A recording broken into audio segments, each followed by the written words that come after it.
With a friendship forged in the trenches of the Somme, Aussie Diggers returned home to an Australia that was changed forever.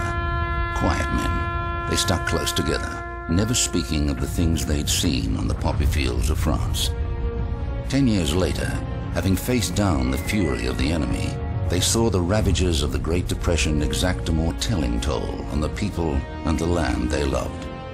So once more they banded together to help their mates survive the tough times ahead, helping and supporting everyone in the local community, no matter who they were. And so the Digger spirit was born on the northern beaches of Sydney, an 80-year-old legacy of living to give, always helping those in need and never, ever expecting anything in return. Now, though, it's the turn of a new generation to make a difference to the people around them. Time for a new vision to recognize the stress the current building is under, to bring about a total sea change to this grand old lady by the sea. The time for change has come. We're caretakers of a legacy that's 82 years old. You know, it's a legacy that's the strongest feeling in the Australian heart. That Anzac spirit, what it meant was that they were standing up for their mates, they were sacrificing, they were making a difference. And now we get to keep that legacy going by making a positive difference every time we do something in a community.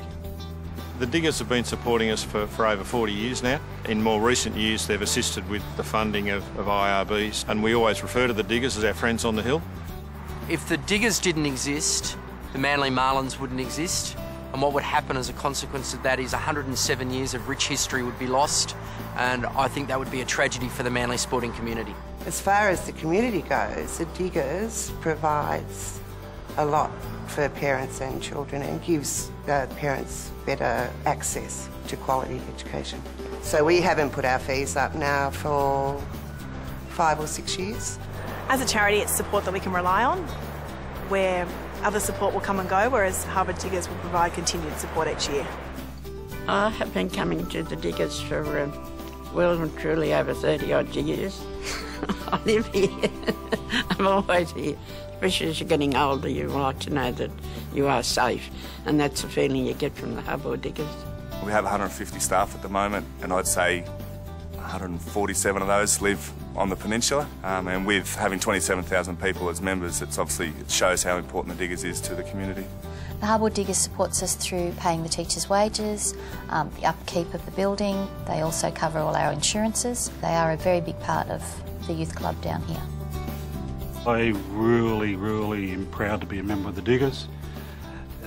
To me, it's a spiritual home of the Anzacs because it was built on the returned servicemen that came here and they needed a place to probably relax and tell their stories and remember their guys that didn't come back.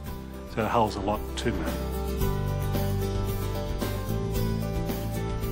We gave over $500,000 last year to our community.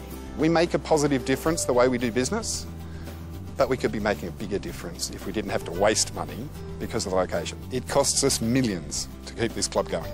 That's money we could be giving to our community. Rust comes overnight, and you're continually trying to repair it, but after 50 or 60 years, it's an uphill battle. We're listening to our community now, understand what they need, and build it, but purpose build it. If you could run a building efficiently, then once again, you can service more needs. In order for the Diggers to continue to support the community, it must become financially viable by becoming what the community needs. And the Diggers can only become that with your help. Welcome to a new dawn for the Diggers. Built by the people, for the people. Go to harbourdiggers.com.au today to pledge your support.